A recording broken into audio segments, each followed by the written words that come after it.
Have you ever really stopped to look at the homes around you? It's kind of fascinating how distinct American home styles actually are. Right. Like how just a quick glance at the outside can tell you so much. Exactly about its history, how it works, its whole character, really. These aren't Right. just, buildings. No, they're more like cultural landmarks. They reflect values, lifestyles, Hmm. different times. It's so true. Whether you're maybe house hunting or thinking about a renovation, or maybe you just like looking at houses in your neighborhood. Yeah, understanding these styles really gives you a new appreciation for, well, everything built around I us. couldn't agree more. So today our mission is to really deep dive into some of the most, well, beloved American home styles. Yep.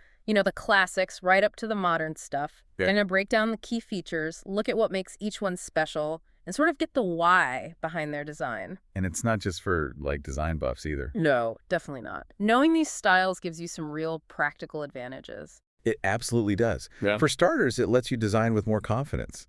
Like if you understand the home's original architecture. You can make changes that actually fit, that honor its character. Exactly. Yeah. So upgrades become enhancements, not just random changes.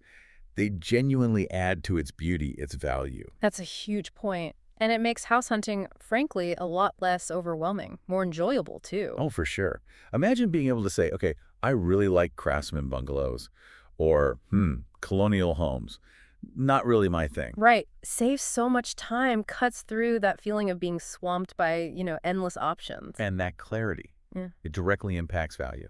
Homes kept true to their architectural style, they usually hold their value better. Makes sense. Buyers really do appreciate authenticity, that thoughtful preservation. It shows respect for the home's story, Mm. and helps make smart choices. Okay, so let's dive in. First up, the classic farmhouse. This style, it's really captured people's hearts, hasn't it? That mix of practical and warm. It really has.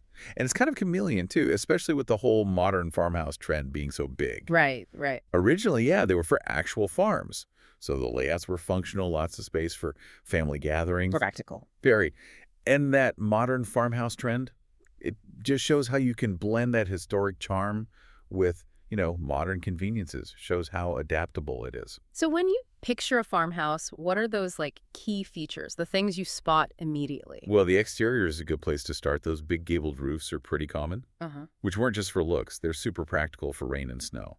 A holdover from the working farm days. Ah, okay. And the shapes are usually simple, Mm. practical rectangles, easy to build, and of course those huge porches. Yes. Love the porch. You're not just tacked on, they Yeah. feel like an extension of the house. A real symbol of community, very inviting. You'll usually see white siding, maybe some natural wood accents. And then you step inside, and it's just cozy. Feels lived in right away. That's where the warmth really kicks in. You often see things like shiplap gives it that textured, authentic feel. Right. Mix that with vintage decor, soft textures, and the kitchen almost always is the absolute heart of the home, not just for cooking. The central hub. Exactly. Think natural stuff like butcher block counters, those big apron sinks, lots of wood tones, but also crisp whites. It works so well with vintage finds. Yeah. Gives it that collected overtime vibe.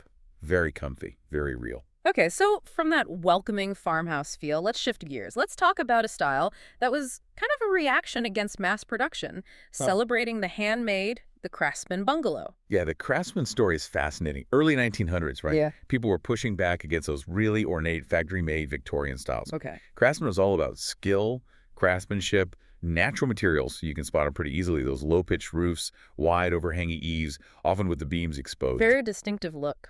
Totally. It's like they're showing off the construction, honestly. And then the front porch is iconic. Mm. Chunky, tapered columns, often sitting on stone bases. It just invites you to, slow down, sit for a bit. We've talked about those impressive exteriors, but you're right. The real, magic seems to happen inside a craftsman, doesn't it? What are those special details you find? Oh, absolutely. The inside is where that focus on artisanship really comes through. Right. Think about custom-built stuff. Like built-in benches. Exactly. Built-in window seats that just beg you to curl up with a book. Whole walls lined with bookcases sometimes. And those exposed wooden beams, again, not just decoration, but honest structure. Hmm. I actually worked on a 1920s craftsman once out in Seattle. The owner was so dedicated to keeping the original details. We spent ages restoring the oak wainscoting, this amazing brick fireplace. Felt like uncovering history. Wow. And what's cool is, even though they're often a century old, they can feel so right for modern life with just, a thoughtful touch. Not gutting them, but appreciating their bones. And the colors always feel so natural, grounded. Totally. Very warm, nature-inspired, lots of forest greens, earthy browns, deep rusts. It ties right back to that celebration of natural materials and handwork. Okay, next up, colonial homes. You really can't get more classic American than these, can you? They really represent our architectural roots, Yeah. but way back. Way back to the earliest settlements. And when you think colonial, the word that probably comes to mind is symmetry. Yes, perfect balance. Exactly. And that symmetry wasn't just about looks. It reflected values like order, stability, those classical ideals important to early settlers. You'll almost always see a centered front door, same number of windows on each side. Yeah. And the second-story windows line up perfectly with the first. Plus, you get those multi-pane windows, the shutters, traditional wood or brick siding. It all adds up to that balanced, sort of stately look. And that orderliness, that balance, it carries through to the inside too, right? It absolutely does. Usually there's a central staircase right when you walk in, kind of the spine of the house. Okay. And the rooms are arranged around it. Very logical, orderly floor plan. They just feel elegant, timeless inside. Classic moldings, chair rails, often multiple fireplaces designed for both function and, well, beauty. So decorating a colonial, you'd lean into that classic feel, I imagine. Definitely. Classic furniture just looks right. Wing-back chairs, maybe a four-poster bed, beautiful antique wood pieces. What's great about colonials is they manage to feel formal enough for, say, elegant entertaining, Right. but also comfortable and livable for everyday family life. Yeah. They strike that balance between grand and inviting really well. Okay, now for something maybe a bit cozier, almost like out of a storybook, Yeah. Cape Cod cottages, they just have this undeniable charm. Oh, absolutely. Such a distinct appeal. And they started out, designed to handle those rough New England winters that really shaped their compact, sturdy form. Makes sense. And after World War II, boom, they just took off everywhere. Young families needed affordable housing, but wanted something with character, efficient, perfect for the growing suburbs. So what makes a Cape Cod a Cape Cod? What are the key things? Well, the exterior giveaways are those steep roofs and the charming dormer windows popping out. The dormers. They weren't just cute additions. They were essential for getting light and air into that upper half story. And you usually see shingle siding. Very traditional. And inside, they're all about using space well. Masters of efficiency. Compact, symmetrical layouts, front door right in the middle. Really straightforward floor plan that makes the most of every square foot. And I love those sloped ceilings upstairs. They always feel so cozy. They do. They create those perfect little nook on the second floor, great for window seats or maybe some built-in storage, making every inch count. Right. Decor-wise, people often lean coastal. Navy blues, sandy beiges, crisp whites, maybe some nautical stuff like rope details or seashells. They really prove you can have memorable, functional spaces even if they're smaller. Lots of charm packed in. Okay, let's shift again to a style that really defined a new kind of living after the war. The ranch-style home. Open, airy. It was kind of the blueprint for a new American dream, wasn't it? It really was. The ranch wasn't just architecture. It was like a cultural shift. Think about it. Post-war, families wanted something different. Ease, simplicity, connection to the outdoors. After maybe more formal, closed-off houses before. Exactly. The ranch offered single-story living, no stairs.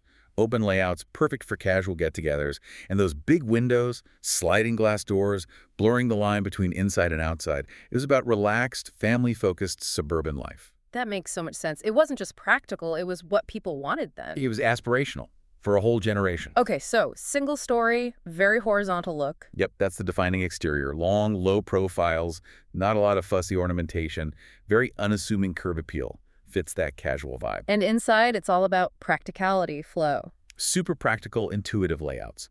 Bedrooms usually grouped together in one area, living spaces in another. Creates a really natural flow for daily life. And these homes have some other benefits too, right? Especially thinking long term. They absolutely do. And this brings up accessibility. Ranch homes are fantastic for aging in place or for families with little kids. Because no stairs. Exactly. That barrier-free living is inherent in the design.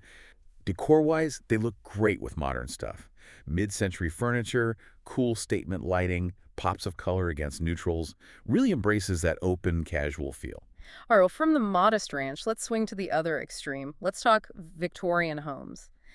The drama queens, as you might say. Elaborate, ornate, You definitely notice them. Oh, you certainly do. Impossible to ignore. Built during Queen Victoria's reign, roughly 1837 to 1901, and they're all about intricate, decorative details. Why so much Well, it detail? wasn't just aesthetics. Often it was a way to show off the owner's wealth, their status, especially in that era of rapid industrial growth. You see stuff like gingerbread trim, fancy spindle work, patterned shingles, and the shapes themselves are often asymmetrical. You might get rounded towers, big wraparound porches, multiple bay windows. It all adds up to this very unique, almost fairy tale silhouette, And the interiors, just as grand, I bet. if not more so. Inside, you've got high ceilings, really ornate moldings, incredible woodwork, often very detailed. And these homes were designed with very distinct rooms, formal parlors, grand staircases. A big contrast to today's open plans. Huge contrast. Each space had a specific social function. So decorating a Victorian means embracing the drama. Lots of pattern, rich colors. Pretty much. You kind of get permission to go for it. Mhm. Jewel tones, richly patterned wallpaper, antique furniture with lots of curves and carving. But, the best Victorian homes today manage to balance that formality. So they don't feel like museums. Exactly. They find ways to honor the grandeur but still feel comfortable, livable, like a welcoming home. It's a tricky balance, but possible. Okay, finally, let's jump to today, or at least more recent styles, contemporary and modern American homes. These seem to be about breaking rules, focusing on how we live now. They really are. The focus shifts to clean lines, wide open spaces, and really connecting with the outdoors, often in new ways. So the exteriors look quite different. Very different. Simplified facades, flat or maybe low-pitched roofs, big, big expanses of glass, very minimal ornamentation. And you see modern materials, concrete, steel, glass, giving them a bold, sort of forward-looking appearance. Reflects that desire for simplicity, efficiency. And inside, it's all about flexibility, right? Flow. That's absolutely key. Yeah. Open floor plans are standard. Multifunctional areas that can adapt as your needs change. And natural light is huge, flooding in through those large windows. Creates a bright, airy feel. Totally. And usually, neutral color schemes dominate, letting the architecture itself and that natural light be the main features. Very serene feeling. And I know technology and sustainability often play a big role here too. Yes, that's a really defining characteristic now. Smart home tech has often integrated automated lighting, climate control, security systems, For convenience and efficiency. both. And you'll frequently find sustainable features built right in. Things like solar panels, maybe rainwater collection, high-efficiency insulation. It's not just about reducing environmental impact, though that's important. It saves money too. Right. It can significantly cut utility costs. It's just a very forward-thinking approach to how we build and live. So we've covered a lot of ground here, all these different styles. You might be listening and thinking, wow, I kind of like elements from a few of these. And that's completely okay. Actually, it's pretty common. Yeah. Absolutely. Some of the most interesting homes today are actually blends, maybe taking elements from different traditions. Like the contemporary farmhouse you mentioned earlier. Exactly. If you love that cozy farmhouse vibe, Yeah. but also want modern, clean lines, maybe that's your sweet spot. Mhm. The goal isn't to rigidly stick to one style, but to integrate things thoughtfully. So the best advice is probably just pay attention. Notice what consistently catches your eye. Yeah, whether you're looking at magazines, walking around your neighborhood, scrolling online, what homes make you stop and really look? Understanding what you're drawn to makes design decisions so much clearer, whether you're buying or renovating. It really does. And if you think about the big picture, these architectural styles, they give you a great framework.